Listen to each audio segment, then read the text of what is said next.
So, good morning and hello, everybody. My name is Alan. I am the Mind Alchemist. This course that I've prepared is a once and done type of course. It is not professionally edited. I try very hard to keep the cost down for everybody. So, if there are any questions that come up for you at any time, I'm always here for everybody. Anytime a client reaches out, just send me a question, phone me, and I'll be able to answer it. But for right now, I want to introduce you to the world. It's a world of inner magic, a world of being able to make yourself different than you are in many, many ways. You may want to fix certain things. You might want to improve things that are already going very well. If you are already doing very well in a sport and you want to just have that little more of an edge, you could program yourself in many ways. And I'm going to teach you a lot of things in this course, a lot of things that I've learned over the years, but it's going to be about learning a few inductions, some that will take you into a deep level of trance. I'm going to teach some deepeners as well, so that once you are in trance, you can go even deeper into a deeper level of trance and be able to get even better results. So, whatever it is, enjoy the course. And remember, as you embark on this journey, you will discover things about yourself which you could transform, transmute, and you're going to embrace those changes. So get ready for a really great time. Um, something that I know, something that I know is that people go into trance naturally, and you don't maybe know what hypnosis really is, but hypnosis is a heightened state of awareness. It's when the mind is so calm that it is able to differentiate different realities in a different way. And so the reason why we want to go into trance all the time is to be able to access those deeper levels of mind. For they say that when a person is awake and alert, they are in beta. When they close their eyes or they relax a little more, they go into alpha. And finally, when they're much more relaxed into that state of manifestation, which you can do with hypnosis, you go into theta and delta brainwave frequencies. So as you practice more and more going deep into hypnosis, it's going to be interesting for you to notice that what you can and want to do and what you want to change in your environment as well. For whatever the mind can see internally will eventually come to the surface externally as well. So let's just start right now and see the possible uses for hypnosis. One, improving quality of sleep, the type of sleep you have. So some people say that they could fall asleep, but they cannot stay asleep. And that is quite simple using self-hypnosis. You could program your mind and just tell it, in 5 minutes, I'm going to close my eyes and go sleep. And I choose to sleep right through the night, feeling awake and refreshed when I wake up. By programming your mind that way, it's an instruction to your mind to do whatever you ask it. And whatever you ask your mind, it will find a way of doing it. A second thing may be to reduce stress and anxiety, because as you quiet your mind, you will be less anxious and more calm. And things that bother you will no longer bother you, because you'll just look at them in a very, very different way. And it always becomes a lot about perspective. If you're experiencing depression, sadness, guilt, or shame, you could ask your unconscious mind to release these for you as well. For just asking the mind to find a better feeling emotion while you're in a calm state of mind, the mind will search around through the subconscious, which is a data bank of your conscious mind, and it will look for ways to release these or to bring up some better feelings for you. You may want to boost some self-esteem. I have a lot of clients who call me to boost self-esteem. And by the way, self-hypnosis is the same thing I do, except that you're doing it for yourself at a much cheaper price, depending on how much you charge yourself. And you're available to yourself much more than I am. So again, boosting confidence, raising your levels of self-esteem, getting rid or reducing, removing phobias, things that you don't even know why you're scared of them. You've never seen them, you've never known them, but all of a sudden you're scared of things like snakes when you live in an Arctic country, and it doesn't matter. Phobias are just pretty crazy, so you just may want to release or reduce, remove them. There's nail biting, nail picking, or skin picking, another another problem that you could eliminate completely. You might want to manage your weight or your body image and size. Quit smoking as well. Do you need me? No, you could do it on your own. A lot of techniques to quit smoking. And enhancing performance. So I have musicians who want to be at the top of their game. I have sports people who want to be really good in their chosen field. And even in public speaking, when they have to convey a message to a group of peers or even superiors, all of a sudden they have these kind of anxiety attacks. And you could totally eliminate that by reframing within your own conscious awareness a better way of acting and being. What else? Improving memory and concentration. Well, that's a no-brainer, because when you are stressed or when you're focused on, oh my God, just survival, fight or flight, you don't have time to think about things. You're just reacting, always reacting.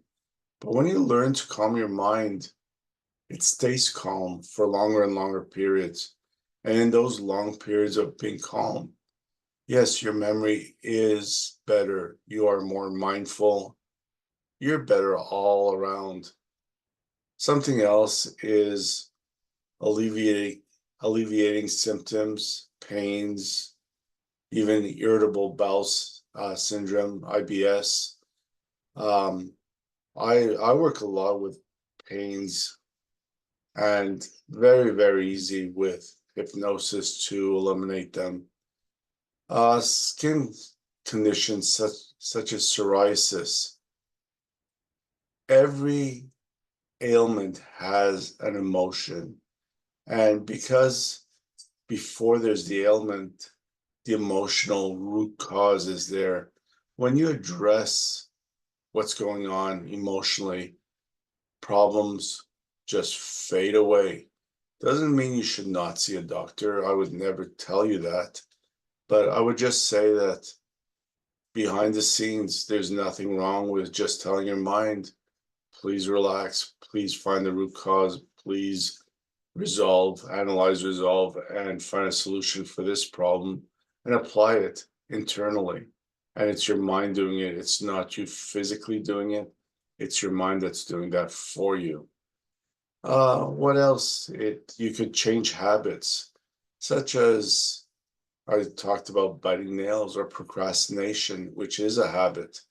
Pretty soon, a habit has benefits, and as you ask your mind to find the benefits, and to find a better way to bring you the benefits without procrastinating, for example, because you're probably pretty good at it if you're a procrastinator.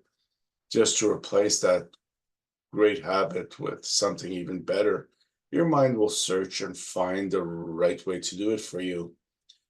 Setting and reaching goals, whatever the goals are, financial goals, physical goals, weight loss goals, you could apply it to anything.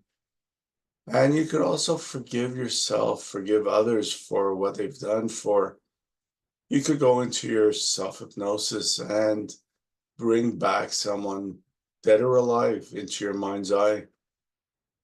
Have a conversation and bring closure to certain things that are happening in your life. And you will get the answers. The list goes on, enhancing creativity and problem solving, exploring past lives. A lot of people love past life regression. Personally, I don't care much for it. I don't ever want to dredge up the past to understand where I am, because I believe that my power is now. So from what I'm experiencing now, it's really a question for me to ask, what is it that I want next? What is it that I want from what I'm experiencing at this time? And the minute I'm clear about what I want, the rest is natural. What else? Developing self-awareness and self-mastery. We talked about that a little bit. And becoming more assertive in communication. So some people, again, they're afraid of public speaking, but some people are afraid to speak, period. I used to have that issue in university where I dropped out of a course because I was so nervous to present in public my part of the project. I just thought people would laugh at me, people would ridicule me. And now I could talk anywhere, but it didn't come right away. I had to do a little bit of self-work. And through self-hypnosis, I don't even need notes anymore. I could just go up there and start talking, knowing my subject matter. I know I'm a master in what I know and what I present. So there really is no need for notes, but I do like a couple of pointers. Sometimes I'll put 3 or 4 words on a piece of paper just to keep me on track. Yeah, so these are just a few of the possibilities that you will be able to encounter in self-hypnosis. Sometimes I would encourage you to listen to a YouTube video or something of that nature, or even go and talk to a hypnotist to understand what they say, why they say it, how they say it. But you'll never have to do that again once you master the self-hypnosis techniques that I'm about to teach. So let's get started now. So your job is going to be to know what you want. Because if you don't know what you want, it's hard for you to instruct your mind to know what you want. It's like going to a buffet and every time you see the food, you say, I don't want that. You'll never eat, or you might eat. But whoever's bringing you the food, if you're at a natural restaurant, if you say, I don't want the steak and I don't want the fish and I don't want the pasta, and then they bring you the salt and you say, well, I don't want the salt neither. You have to know what you want. So the first thing I would do in self-hypnosis is get really clear about what you want and why you're going to hypnosis in the first place, because you need to tell your mind exactly what it is that you want. In my sessions, I often tell people it's like getting on a cruise ship. You know, you want to go to a certain destination, you book the ticket for that destination, but you are not the person who steers the boat. You've hired a captain and he knows all about currents. He knows about wind flows. He knows about everything that may affect the way you get there. So what you want is the destination, and that's really all you need to know. Everything that is adjusted afterwards is not really your responsibility. If you turn it over to your mind, it will find a way to get you there. You may also want to know and understand the power of your words. So I've already talked about what you don't want.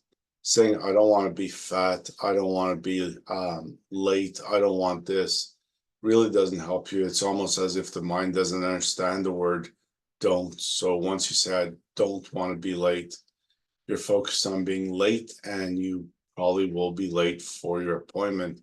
So I want you to be very, very aware of your language and the words you speak and how you use them. So when you say any kind of words of ownership, I am anxious, I am broke, I am lazy, or I am not smart enough. Well, guess what? You own those labels and you become the owner of the labels. You become not smart enough. You become broke if you're not already. Um, just watch those words and eliminate the negative part in your day-to-day conversation, as well as in self-hypnosis. They will not serve you.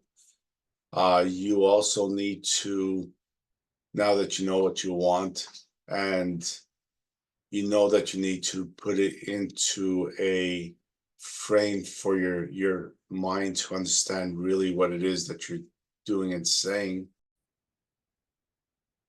So what you're going to do is, sometimes my eyes hurt. Sorry about that. So you want to make sure that whatever you are asking is always in the positive. I want a beautiful car, period. That's it. I want a car. I want a car. You don't have to say, I don't want to walk. I don't want to be on the side of the road in my broken car. No, you tell your mind, I want ABC. I desire ABC. Just keep it in the positive. You don't have to introduce any of the negative. Now, what really helps is when you're specific enough to give instructions to your mind as to what you want. So people say, I don't want to be fat or I want to be slim. Well, I have an idea of what it's like to be slim. But does your mind really understand what a slim person is, what weight they are, or what hand size or dress size that person has to be slim?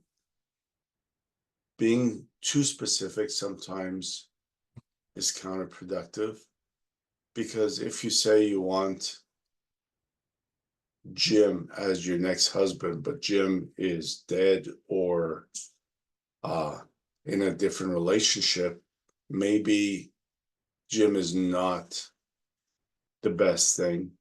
So don't be that specific. If you're looking for the love of your life, just say, I want to be with someone who I truly love and could truly love me back equally and even more so. So be as specific as you can without being too specific in things that might not happen for you. For things to happen, they have to be believable, and you're the one who has to believe it. So if you believe that Jim is gonna break up with his wife to be with you, well, that's okay if that's what you want, but you have to believe it. It's very, very important. Yeah, so back to being slim. A better way of phrasing it is, I desire to be 170 pounds, and I'd like to fit into a size 34 pants or less. That's all it is. It's just very specific and to the point. Now, if you could put a time frame on your desire, that will even accelerate things even more, because I want a new car, not in 2080, if I'm alive, not in 2030, which is 7 years from right now. I want it now.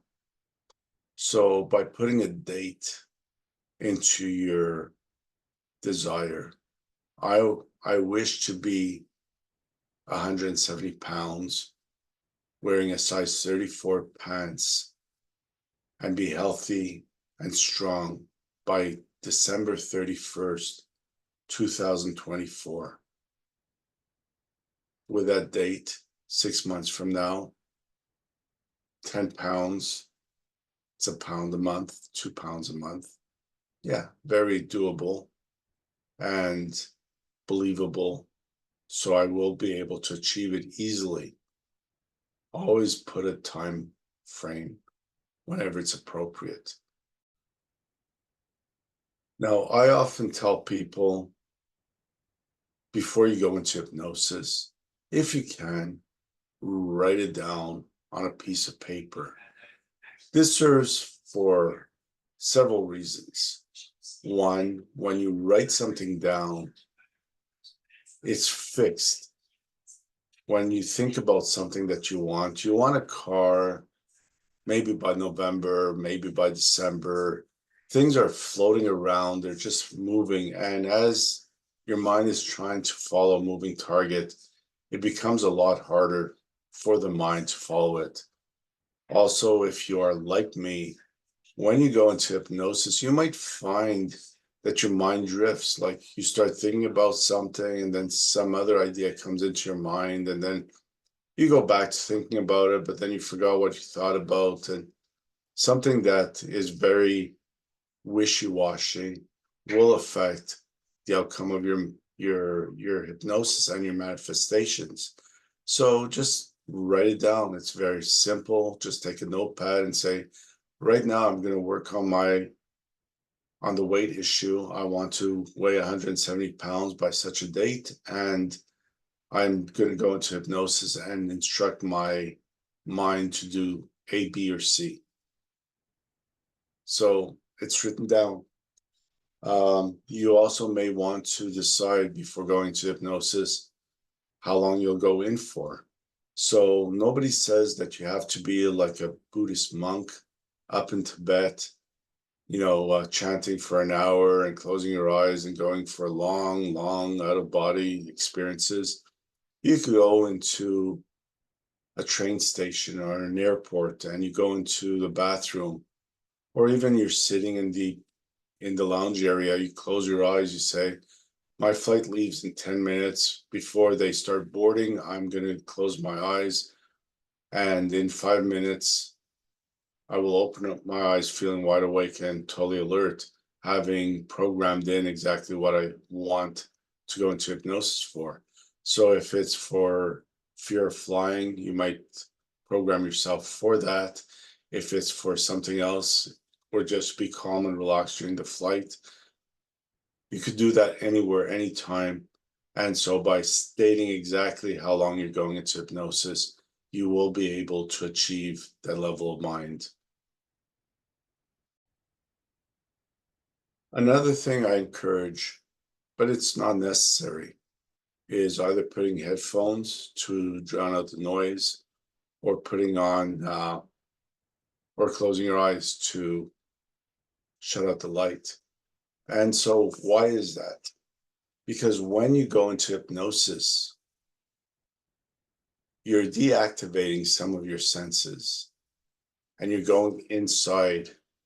So when people are walking in front of you, or there's something on the TV set that catches your attention, it takes you out of that deep level of hypnosis. If you could hear your friends talking next to you, or even a song on the radio that you really like, then all of a sudden you're thinking about the lyrics and you're not focused again on your breathing and calming your mind. So the less distractions you have, the better it is. When it comes to closing your eyes, I also wanted to mention something that looking up at 45 degrees takes you into that relaxed level very quickly. So if you want to manifest something or you're thinking about going into hypnosis, you may want to take a deep breath. And as you do so, you look up at 45 degrees. And as you close your eyes, allow yourself to go into a deep, relaxed state. Just that eye movement at 45 degrees is known to bring you right into that alpha state very, very quickly. And I will teach you a few techniques pretty soon that includes the fractionation, which is the opening and closing of the eyes.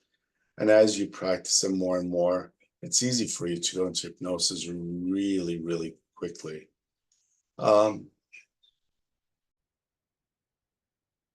I wanted to talk a little bit about the different levels of mind. And there are a couple levels, and there's different terms that people use. Some mean the same, some mean different things. But the first is unconscious, which some people call the subconscious mind. So the subconscious mind is where everything is recorded. It's a data bank. So from the day that you are born to now, even in the mother's womb, I should say, you will have experiences, and the subconscious stores those experiences. It's almost as if everything that has ever been lived is recorded internally. So when you're in a very relaxed state of mind, you could ask your mind to go back to 1978 at 3 p.m. Who was there? What were they wearing? Were you inside or outside? Were you alone or with others? Like anything you ask, the unconscious mind, because it's been recorded, will go and find the answer. And if it's useful to you, you'll be able to recall it. But why would I want to go back to 1978? Afro and I don't even want to talk about styles. But for whatever reason, if that's important to the person, it is stored in you. I talked earlier about going into self-hypnosis and closing your eyes. Well, people are always going to trance. Very often they are watching TV, but are they watching TV? They're so deep in thought that they don't even remember what they saw. Same thing happens when they're driving. They're totally able to drive a car. The unconscious mind who understands how to drive the car with the eyes open sees everything, stops at every stop sign, is safe for the person. But because the person is so deep in thought, when you ask them, how many stop signs did you stop at on the way to work? They just don't remember.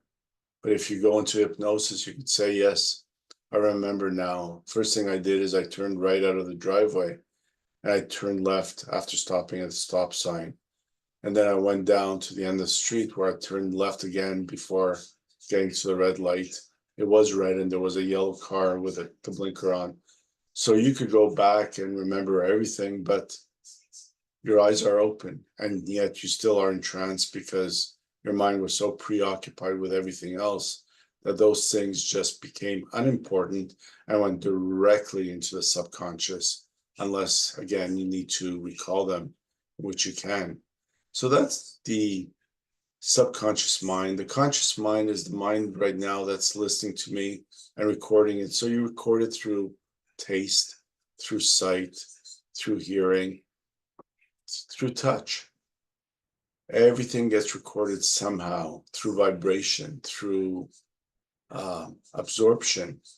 You know, someone walks into a room and they're in a bad mood and you make an association and it's recorded. When people come in with that kind of face, they're usually angry. So you could change that. You could change that, but for right now, understand the conscious mind is just a recording mechanism.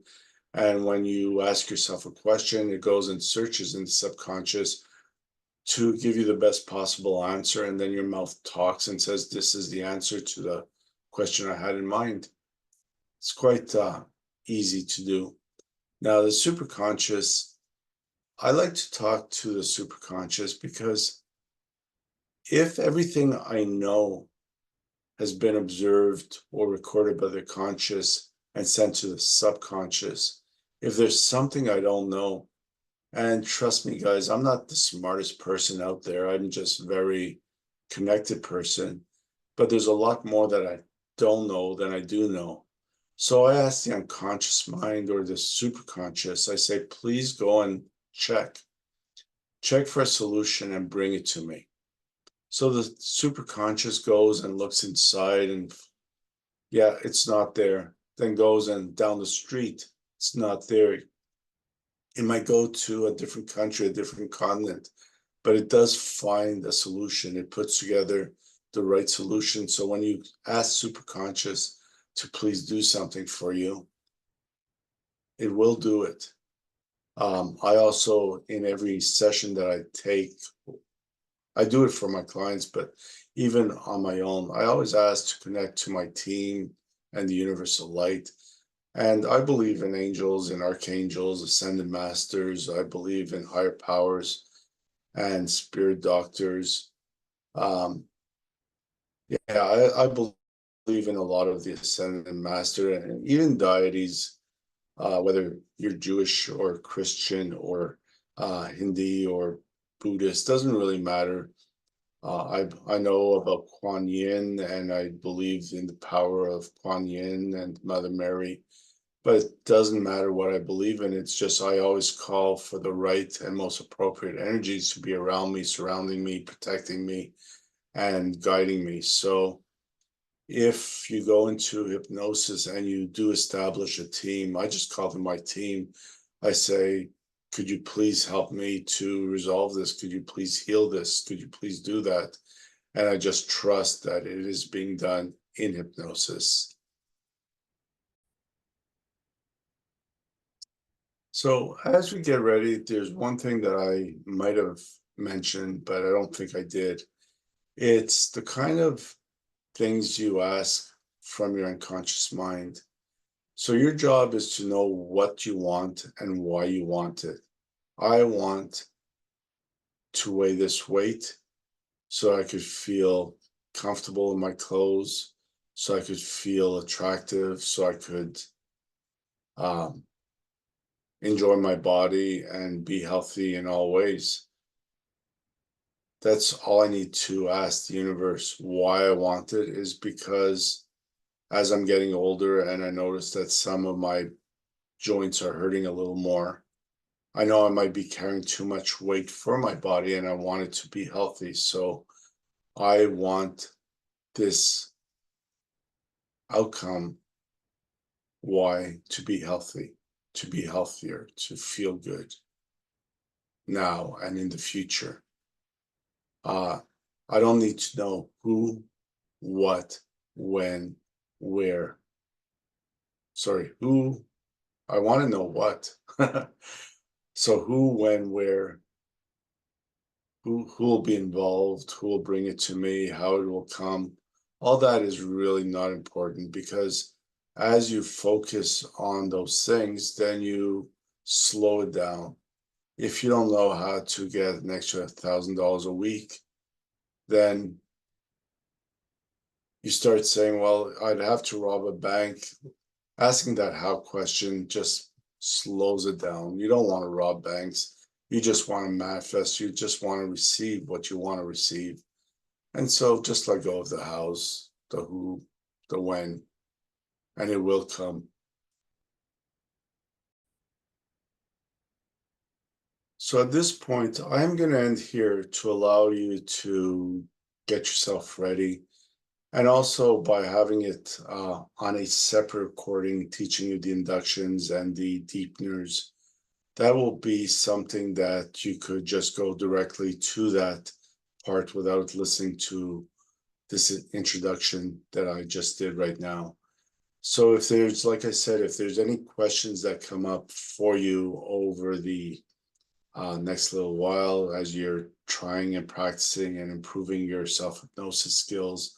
I am always here to answer questions. You can reach me at themindalchemist.ca if you're in North America. My direct number is 905-452-2186. And yeah, let's see you at the next video. Thank you.